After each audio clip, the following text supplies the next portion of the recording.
Sebelum manusia hadir di bumi, ada suatu kelompok makhluk yang sangat jauh berbeda dari umat manusia yang kita kenal kini. Awal keberadaan mereka penuh kedamaian, namun lambat laun mereka melenceng dari kebenaran yang telah ditetapkan. Mereka melupakan batasan, merasa berhak menyebar kemungkaran serta bertindak semena-mena, hingga puncaknya, penghakiman ilahi pun turun.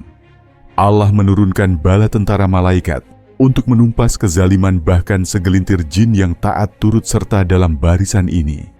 Di antara mereka, ada satu pemimpin, seorang pembimbing ternama, penguasa ilmu yang dihormati, yang bahkan dipercaya membimbing para malaikat. Ia memperjuangkan keadilan, memimpin barisan malaikat, hingga akhirnya mengembalikan kedamaian di muka bumi. Ia membangun masa kejayaan. Namun kisahnya akan mengejutkanmu. Sebab inilah asal-usul Azazil, yang pada akhirnya dikenal sebagai iblis, jauh sebelum kutukan menimpanya. Di video ini, kau akan menelusuri perjalanan hidupnya yang terlupakan, masa-masa sebelum ia membangkang Sang Pencipta. Kami kembali membawa kisah yang mungkin tak akan pernah kau dengar sebelumnya. Jangan lupa untuk mengikuti saluran kami serta berikan dukunganmu, agar kisah-kisah penuh hikmah seperti ini tak terlewatkan darimu. Sebelum melanjutkan, kami sangat ingin tahu, dari mana sajakah kalian menyimak? Sampaikan asal kalian di komentar. Bagi kami, komunitas ini adalah jiwa dari perjalanan spiritual bersama. Mari kita mulai. Di tiap sudut dunia, dalam ragam budaya maupun kepercayaan manusia, sosok penggoda dan pembelok hati selalu hadir dalam kisah. Di Yunani ada Hades. Ajaran Zoroaster mengenal Ahriman. Di Mesir kuno muncul Set. Dalam Kabalah dikenal Samael. Di sumber-sumber Yahudi dan Nasrani muncul Azazel. Dan dalam tradisi Syria dikenal Aazil. Sementara bangsa Arab menyebut Haris. Walau namanya berbeda, gambaran makhluk ini senantiasa sama. Seorang penantang, penguji, dan penyesat umat manusia. Kenapa figur serupa begitu meluas dan lestari dalam hampir semua peradaban? Untuk memahami jawabannya, kita mundur jauh ke tapal batas penciptaan. Kita menuju masa Azazil belum tergelincir menjadi iblis. Pada masanya, ia bergaul dengan para malaikat, bahkan menjadi sosok teladan di antara mereka.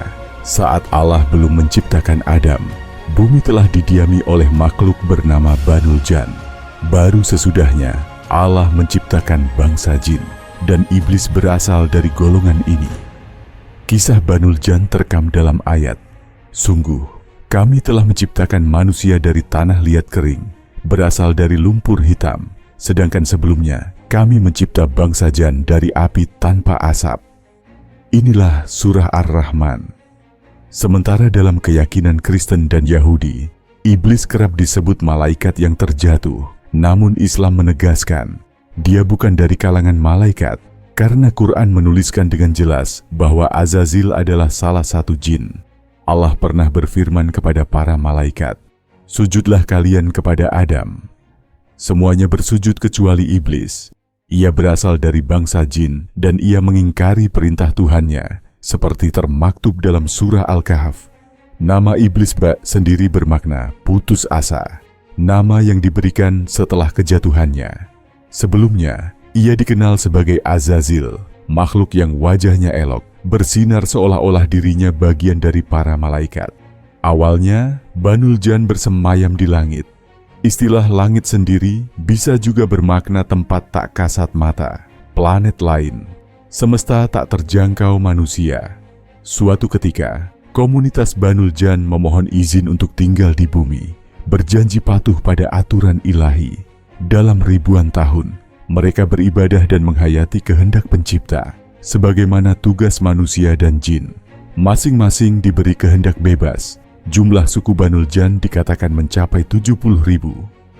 Lama waktu berlalu, mereka mulai berbalik melawan, berlaku aniaya, dan menolak petunjuk. Allah kirim para nabi untuk menasehati mereka. Nabi pertama, Amir bin Imr, terbunuh di tangan mereka. Begitu pula para utusan berikutnya. Pembangkangan berujung pada peperangan yang dipimpin oleh Azazil. yang saat itu telah menjadi jenderal malaikat. Mereka berhasil menumpas para perusak dan mengusir mereka dari tanah bumi.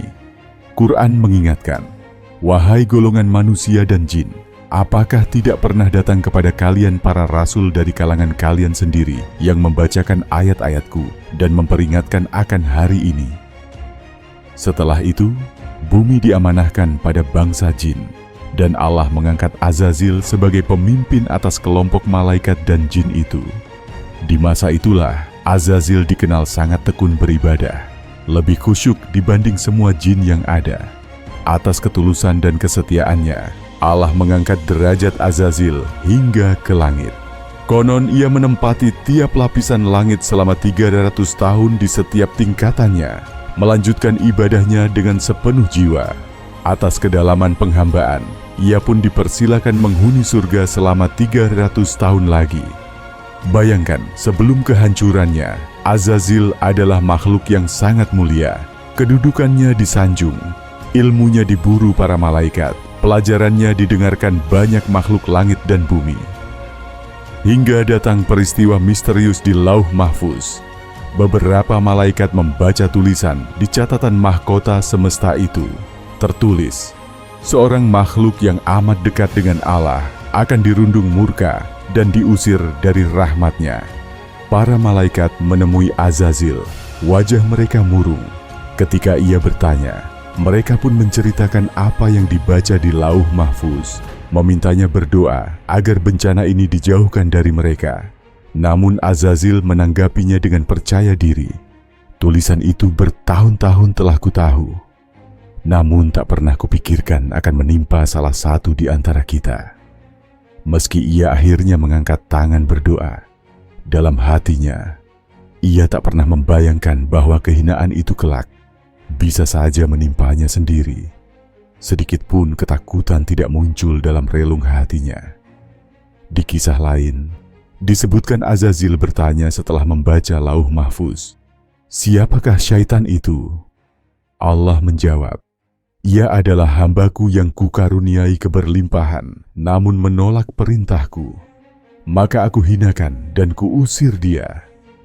Mendengar itu, Azazil berkata, "Ya Rabbi, perlihatkan padaku siapa dia, agar aku bisa membinasakannya."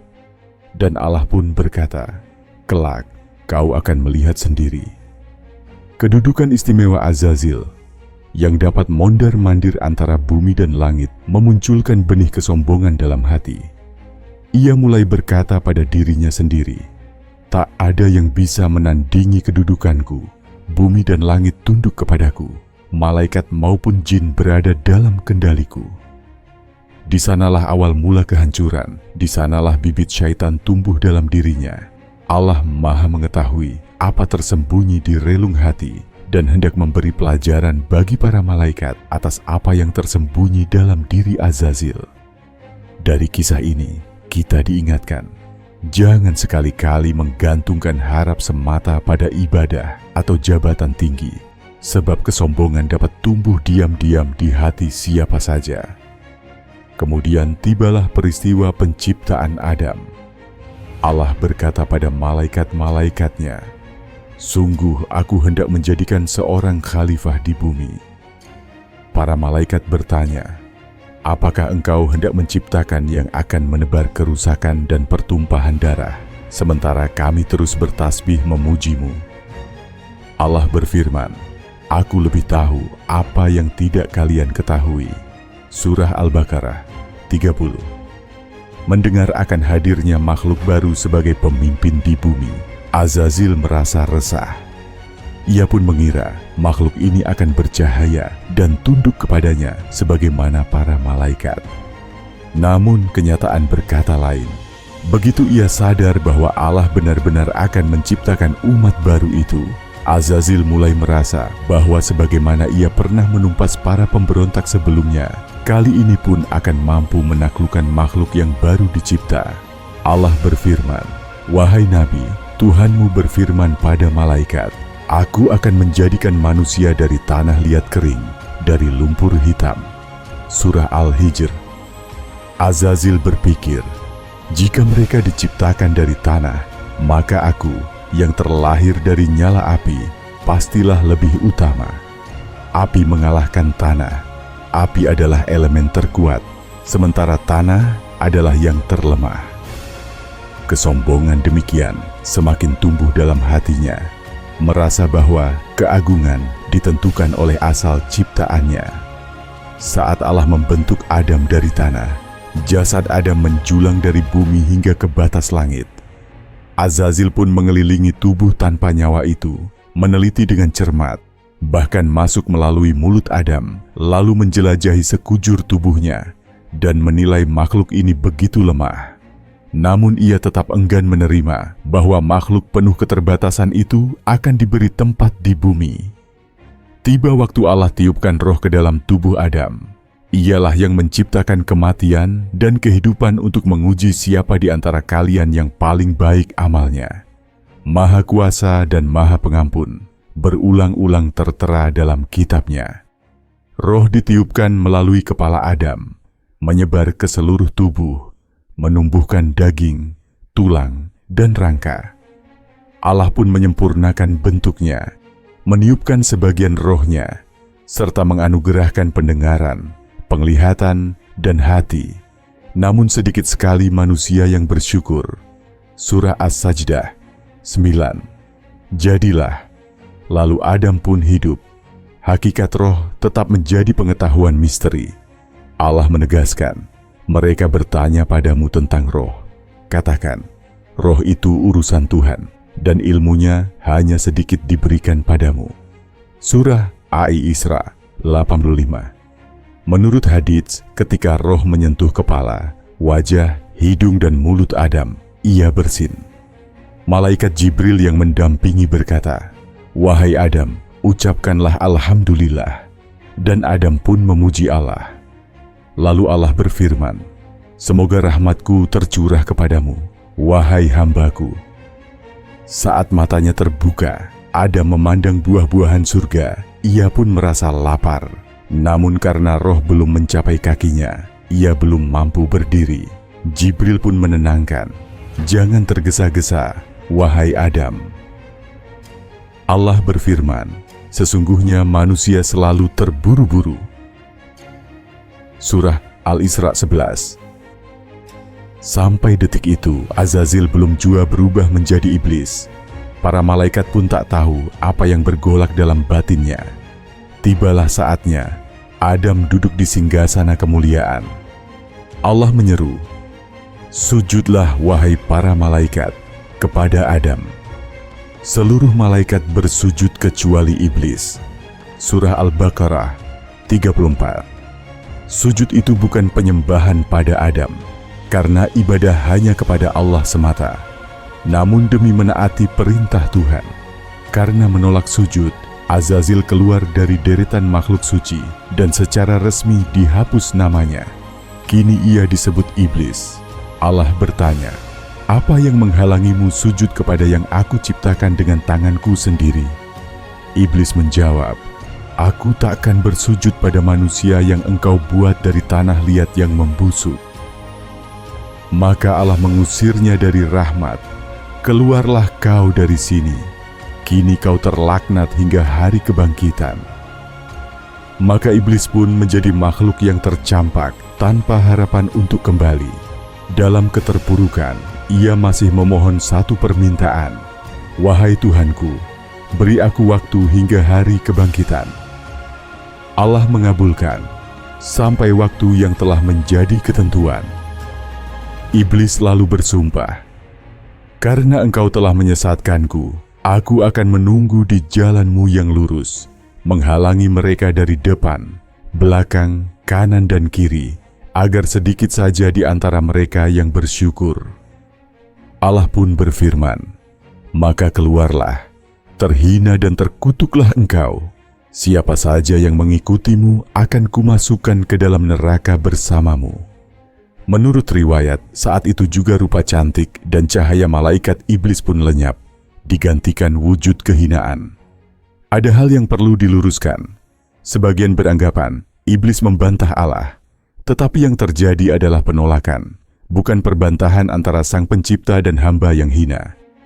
Hanya ada hukuman dan pengusiran. Usai peristiwa itu, Allah menghadiahkan Adam buah surga hingga Adam mengantuk dan terlelap. Dari salah satu sisi rusuk kirinya, Allah ciptakan Hawa. Wahai manusia, bertakwalah kepada Tuhanmu yang menciptakan kalian dari satu jiwa, dan dari jiwa itu pula pasangan hidupnya. Lalu dari keduanya berkembang banyak laki-laki dan perempuan di muka bumi. Surah An-Nisa 1. Mereka ditempatkan di surga dengan ketentuan.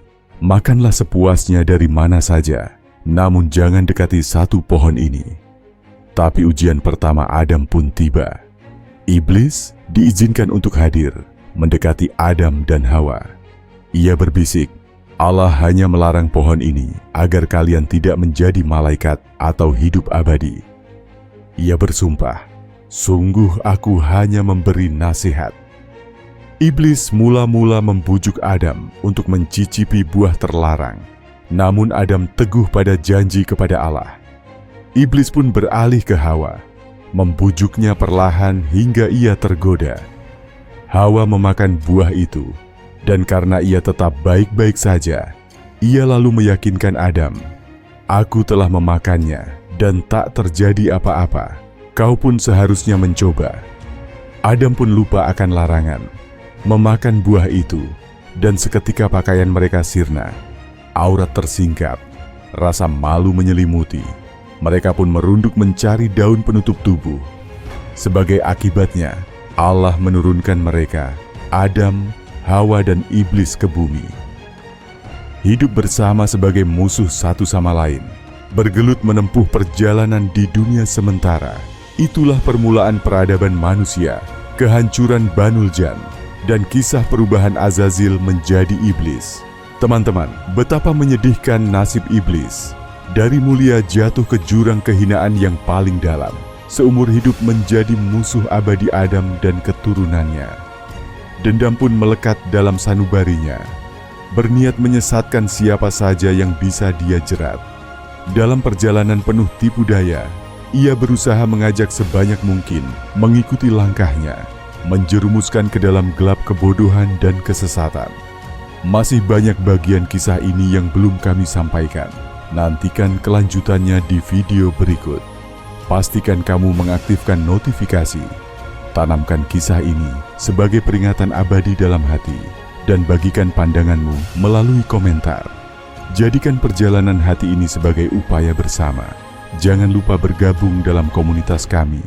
Subscribe dan sebarkan agar cahaya hikmah ini tak pernah padam. Salam damai bagi para pencari hakikat.